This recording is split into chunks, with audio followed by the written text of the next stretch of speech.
Gujarat Chief Minister Mr. Narendra Modi was invited to Wharton to participate in an economic forum where he was to speak on the Gujarat model of governance. But after some opposition, the invitation was cancelled. Who opposed the invitation? Did Wharton students oppose? No. Did Wharton faculty oppose? No. So who opposed it? It was people from outside Wharton. And this is not the first time they oppose Narendra Modi. In the next few minutes, we intend to show a pattern of connections and intentions that these people work with. In 2005, Angana Chatterjee, a faculty at California Institute of Integral Studies, founded a group that led the movement which resulted in the denial of US visa to Mr. Modi. In 2011, Angana Chatterjee and her husband were suspended from their faculty positions on grounds of clear and convincing evidence of 4 charges, including reckless violation of established legal rights of students, reckless violation of professional ethics, dishonesty including misappropriation of funds, and persistent failure to perform position-related assignments. According to her wiki page, she is contesting the suspension, although she seems to have remained suspended as of March 2013. Curiously enough, although Angana Chatterjee led the movement against Modi in 2005, she was not even a signatory on the 2013 campaign, most likely because of the allegations of misconduct and the ongoing investigation. However, this time the campaign was led by Anya Lumba, Durjo Ghosh, and Anjali Arundekar, with whom Angana Chatterjee has published a book in 2012. Also, when Angana Chatterjee's husband was deported by the Indian authorities in 2010, a petition was signed to oppose it, on which Anya Lumba is a leading signatory. Other common signatories between this 2010 petition and the Wharton petition against Mr. Modi are Anjali Arundekar, Pia Chatterjee, Sunaina Mehra, Simona Sahni, and Sabina Sahni. Someone recently modified the wiki page of Angana Chatterjee to remove the reference of her collaboration with Ghulam Nabi Fai, who is an agent of the ISI, the dreaded spy agency of Pakistan. Fai was arrested by the FBI in July 2011 for concealing a transfer of $3.5 million from the ISI to fund his illegal lobbying efforts to influence the U.S. government on the Kashmir issue. In December 2011, Fai pled guilty to conspiracy and tax evasion.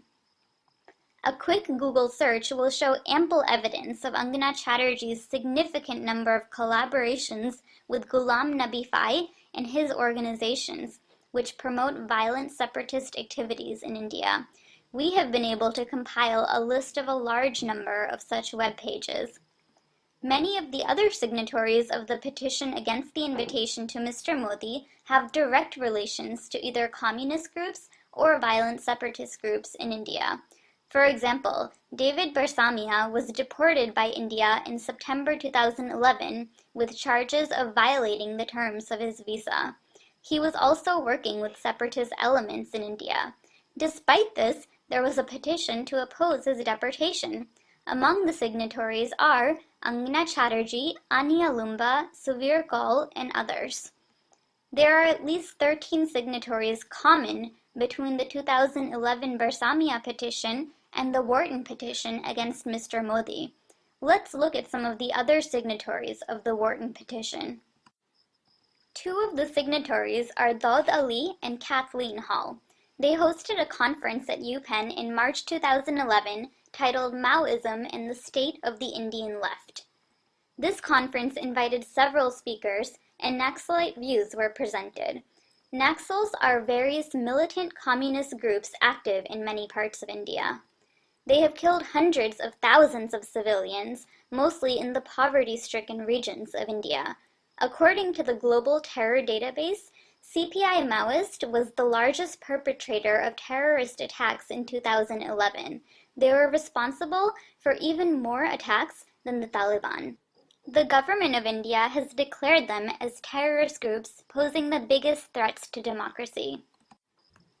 This is the official webpage of the March 2011 conference organized by Kathleen Hall and Daud Ali. They invited several speakers from the Communist Party of India, including Prasenjit Bose, who is from the research unit of the Communist Party. They also invited Gautam Navlakha, who has been supporting violent groups in India, along with Angana Chatterjee and Ghulam Nabi Fai. One of the attorneys prosecuting Fai also claimed a link between Mr. Navlakha and the ISI, a charge denied by Mr. Navlakha. The attorney alleged that Navlakha was introduced to an ISI general for recruitment by Fai at the ISI's direction. Mr. Navlakha in fact defends the ISI agent Fai. In a statement, Mr. Navlakha claims that the charges against Faisab were magnified and the mistake was minor, and that he is very proud of Faisab. His official statement states, quote, "The crime that Faisab committed in the eyes of the U.S. law is of course being magnified. Even under U.S. law, his mistake was minor," unquote. He goes on to say, quote, "I remain very fond of him and proud of him as a fellow traveler," unquote.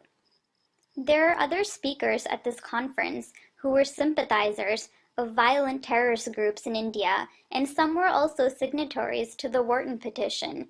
These include Sergio Mukherjee and Auritro Majumdar.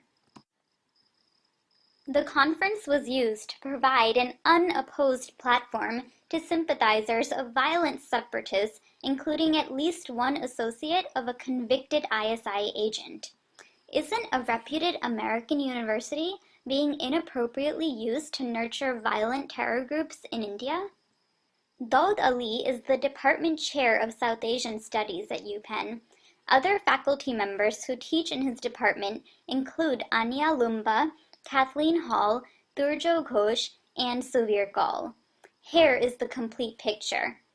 Pakistan's spy agency, the ISI, has been known to support the activities of Islamic terror groups and communist terror groups in India. Ghulam Nabi Fai is a convicted ISI agent who has been working closely with Angana Chatterjee and Gautam Navlakha. They, in turn, have close connections with several other signatories of the Wharton petition, some of whom are shown in this network. These so-called activists are supporting violent terror groups in India. At least 12 of them are also signatories to a campaign for the boycott of Israel. These include Anya Lumba, Anjali Arundikar, Simona Sahni, Sabina Sahni, Sunaina Mehra, and Pia Chatterjee. But they fail to say a single word against Pakistan, where Christian minorities are being butchered, Ahmadiyya minorities are being persecuted, and Shia Muslim minorities are being massacred. The Hindu population in Pakistan has shrunk from 22% in 1951 to only 2% in 2011. Nearly 1/5 of the population has disappeared. Still, we did not find them on any petition against Pakistan. One can easily imagine why. These are the leading common petitioners against Modi, against Israel, and against the deportation of Barsamia and Angana Chatterjee's husband.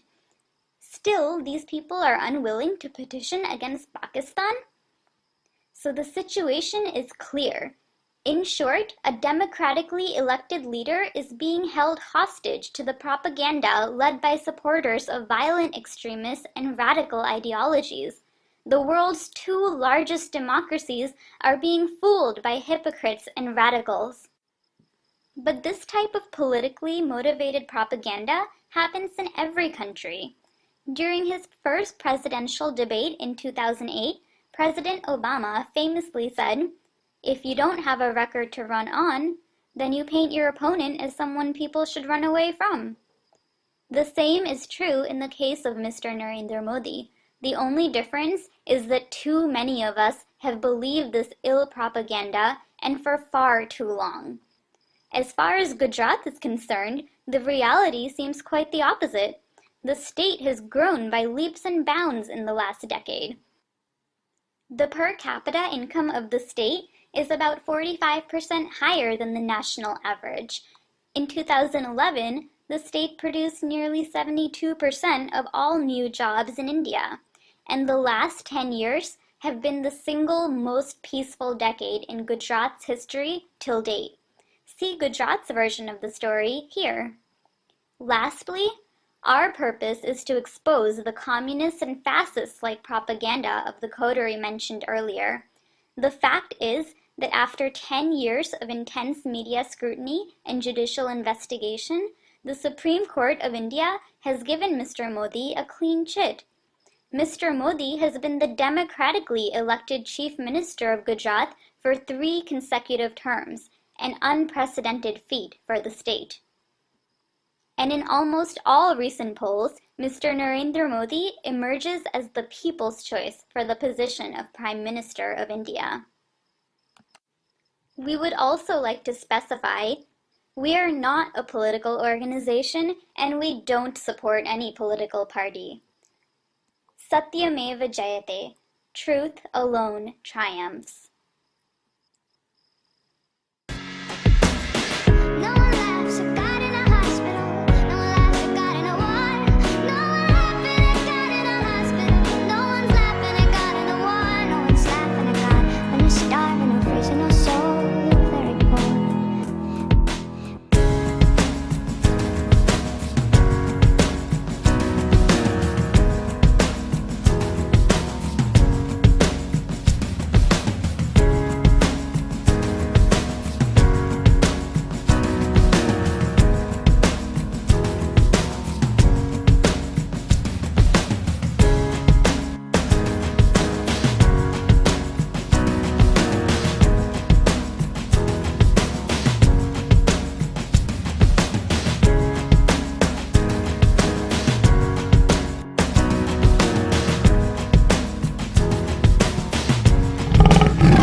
So